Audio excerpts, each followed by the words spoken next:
La marquesa de Alquibla aparece como prototipo de la mujer moderna en la obra de Ángeles Santos en el año 1928. Es el retrato de una aristócrata como tantas veces se ha hecho en la pintura española, pero su actitud, pose y contexto no es el típico. La composición no nos tiene ya nada que decir de su nobleza, sino de una mujer singular, también de su tiempo, escrutada con una mirada moderna. El cuadro ha sido el elegido para el cartel de la exposición El retrato moderno en España 1906-1936, acogida por la Real Academia de Bellas Artes de San Fernando y organizada por la Fundación Santander y la propia Academia. Estos 30 años fueron un período de evolución en el que se deja atrás el mundo del XIX y se nos introduce en el múltiple e indefinido mundo artístico del XX. Es el momento de los ismos, de una gran amalgama de ellos, que en el caso de nuestro país todavía no ha sido ni bien valorado ni quizá bien estudiado. De ahí la gran aportación de estos 60 retratos, de la puesta en escena de obras que nos dicen cómo los pintores españoles se integran en la llamada modernidad y el papel principal del retrato en esta evolución. En la exposición veremos muchos rostros que nos hablan de los principios del siglo XX en la España moderna, pero son rostros captados con una amplia variedad de estilos, conectados con las corrientes pictóricas internacionales del momento, en un país con una de las mejores tradiciones retratísticas.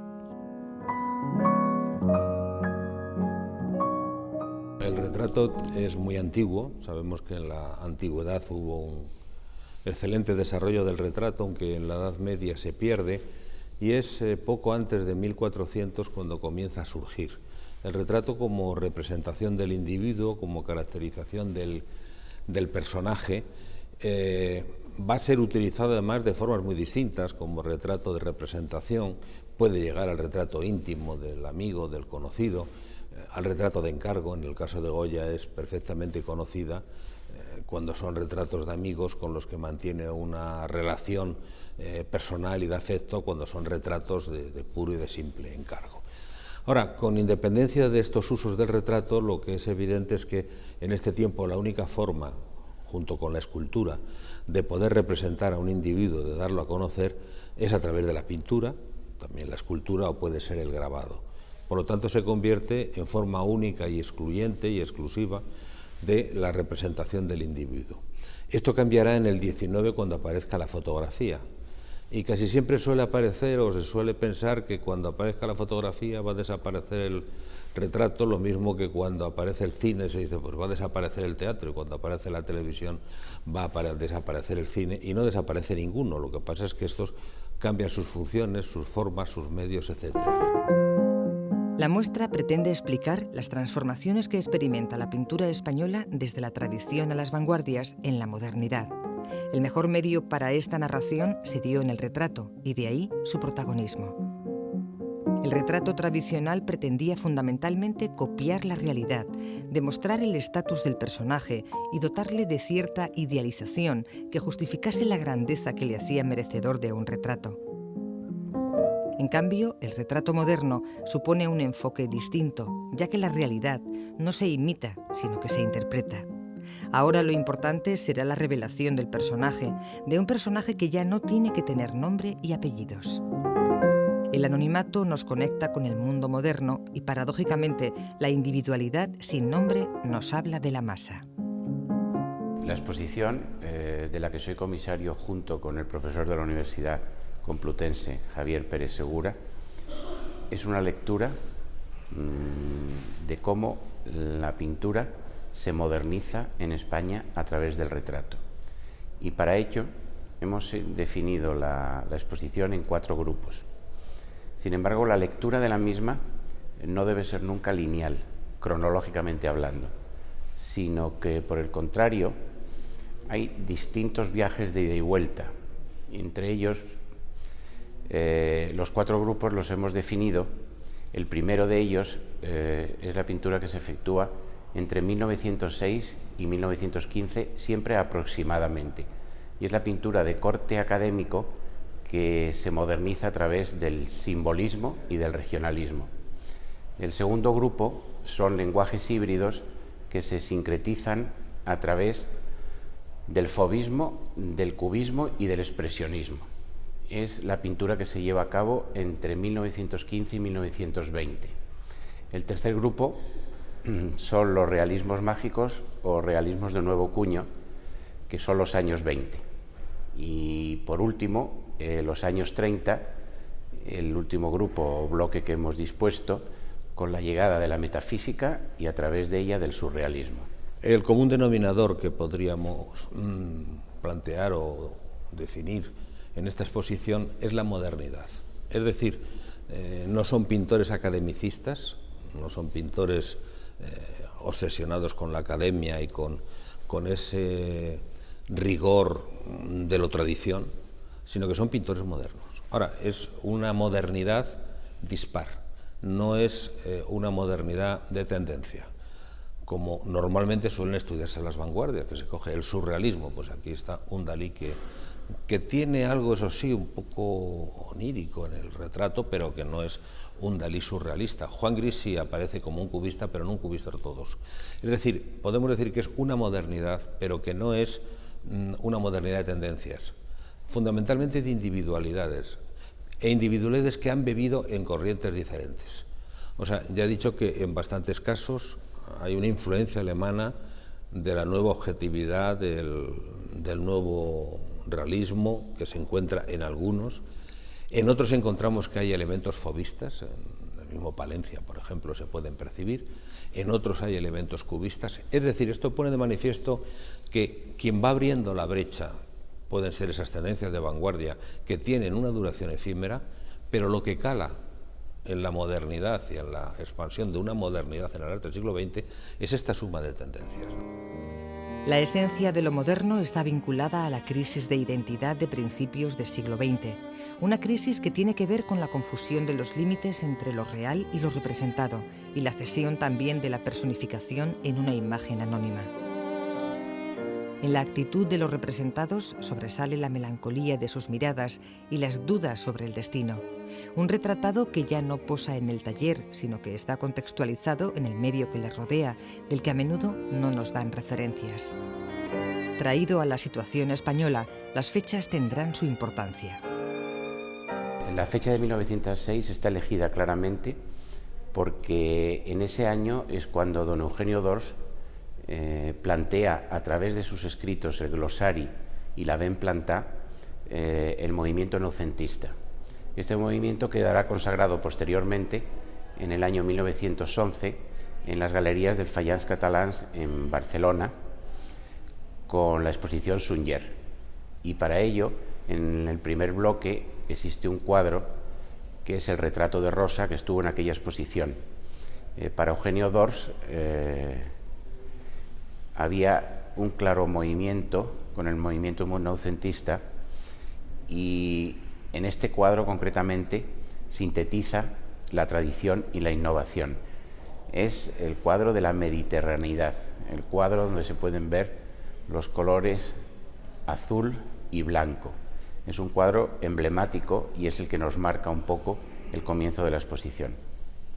La última fecha de 1936, evidentemente, es la ruptura de todo proyecto cultural y, por supuesto, pictórico, con la guerra civil que enfrentó a los españoles. Lo que vino después de la guerra y a través del retrato y de la cultura, eso ya es otra cosa. Dentro del país, la variedad y cantidad de retratos en clave moderna complica cualquier pretensión de ordenación y menos aún de clasificación.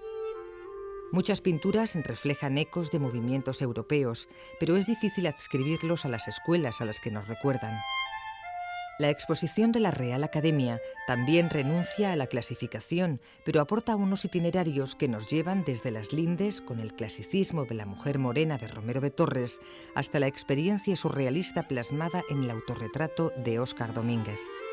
Y para ilustrarlo han recuperado cuadros hasta hoy nunca vistos en una exposición, algunos de artistas con poco renombre, otros con firmas tan universales como la de Picasso, la de Juan Gris o la de Salvador Dalí, como es el caso de este retrato de Ana María, fechado en 1924.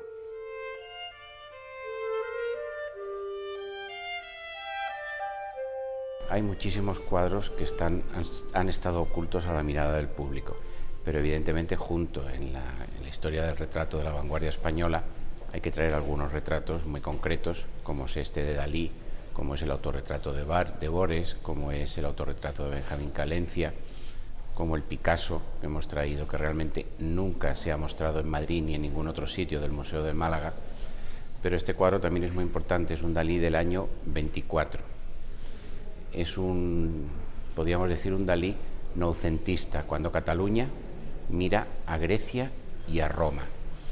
En el año 25, Dalí se presentaría en la exposición de la Sociedad de Artistas Ibéricos con otros cuadros como este, la exposición que se celebró en el Parque de Retiro, en el Pabellón de Cristal. Y es muy importante fijarse en este cuadro la rareza por los colores ocres y terrosos, y así como ver cómo ha interpretado la parte baja del traje, que lo interpreta con una técnica postcubista.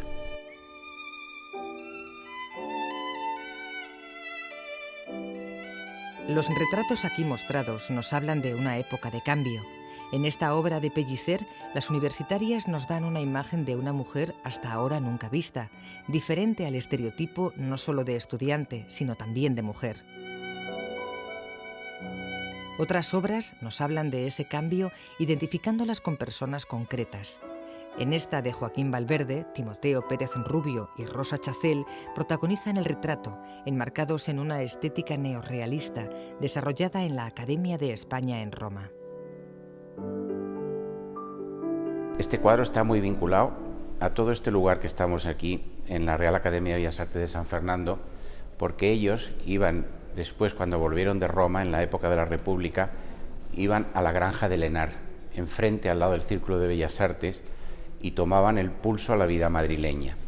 Se reunían con grandes personalidades de la cultura, con Edgar Neville, con Gregorio Prieto, con Fernando García Mercadal, el gran arquitecto racionalista, y otros muchos más. Está pintado en Roma en su estudio, y es una pintura interesantísima porque Joaquín Valverde, un pintor muy desconocido, lo que está haciendo es recordar a los primitivos italianos. Es una interpretación con una retina moderna. Joaquín Valverde, cuando volvió de Roma, pintó un cuadro también aquí enfrente en el Ministerio de Educación, en el Salón Goya, que es El techo, que es la alegoría de las bellas artes, que es un cuadro fresco de 8,5 metros. Por eso aquí hemos puesto estos cuadros en el grupo de los años 20, que es La mirada a Roma, ese mundo clásico donde ellos estuvieron bebiendo la cultura de aquel país y después lo trajeron aquí realmente hasta que la guerra disolvió toda esta opción. Uno de los méritos del cuadro está en su intrahistoria, que muchas veces desconocemos. En el cuadro, el arquitecto Adolfo Blanco, nunca expuesto hasta hoy, el pintor Joaquín Valverde cuenta más de lo que podemos ver en el retrato de un amigo. En este caso, tuvimos una interpretación inmejorable que nos vincula con el juego de significantes que se da en una pintura. Realmente este retrato podríamos considerarlo como la génesis de la exposición, porque al fin y al cabo nosotros siempre queríamos traer esta exposición a la Real Academia de Bellas Artes de San Fernando, pues aquí es donde los 10 artistas pensionados en Roma consiguen el gran premio y van allí, viajan, y aparte de Roma viajan por otros países como Inglaterra o como Francia, por ejemplo.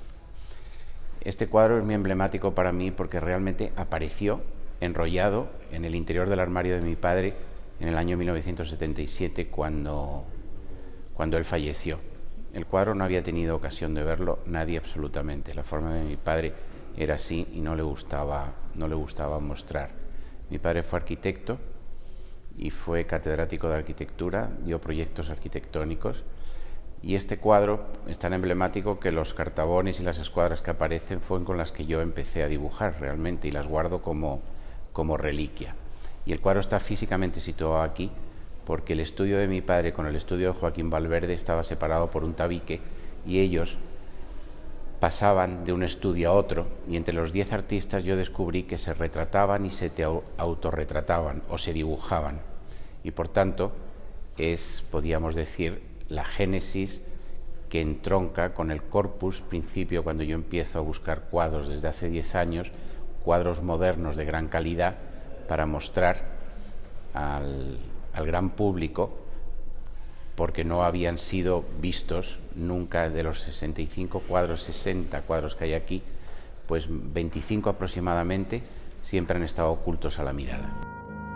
El retrato se convirtió en un género al que confluyeron todos o casi todos, desde los que incluso venían trabajando a finales del siglo XIX hasta los más vanguardistas, pasando por los que ocasionalmente se atrevieron sin estar muy decididos. El retrato casi nunca es un género único de la obra de un autor, pero sí que es un género al que se acude en algún momento de la carrera. Eran retratistas todos, en realidad, porque no es un tipo de pintura, podríamos decir, vanguardista. O sea, hay pintores que cultivan mucho el género del paisaje, Palencia, pero luego era un pintor, Gregorio Prieto, Palencia, que hacían también retratos, ¿no? Entonces, como no estaban empeñados en una aventura mucho más abstracta, no es tan extraño, es decir, está mucho más conectado con su pintura que si un pintor de vanguardia hace esto. O sea que forma parte de todo el entramado. Hombre, Solana no es un retratista, pero los retratos de Solana son impresionantes. Zuloaga, por ejemplo, tiene paisajes, tiene obras digamos, de género, pero fue un retratista quizá muy llamado para ser retratista de clases elevadas y de intelectuales también, ¿no? Entonces algunos han cultivado más el retrato. El retrato español del siglo XX no ha experimentado, sin embargo, una valoración adecuada. Una de las razones que se aducen es que la atención se ha centrado especialmente en la línea más universal de la pintura española y en su influyente relación con las vanguardias históricas. Es un problema que todavía está por estudiar, la pintura de los años 20, 30 y el desarrollo posterior. Conocemos cosas, conocemos artistas, pero de muchos de los artistas que hay aquí no hay una monografía.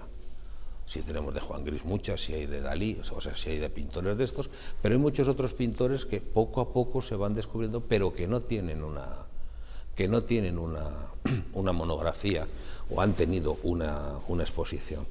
Por ejemplo, aquí en el cuadro que tengo detrás de Pellicer, las universitarias, bien, es un elemento moderno, muy de la época, es decir, hay que pensar que es cuando la mujer empezaba a incorporarse a ir a la universidad. La gran variedad de retratos que se dan en este instante de nacimiento de lo moderno se pueden interpretar y sintetizar solo cuando son situados junto a otros de cualidades similares. Este es uno de los grandes hallazgos de esta muestra acogida por la Academia de Bellas Artes de San Fernando. Reunir para conectar, una propuesta imprescindible para vertebrar el conjunto del arte moderno español.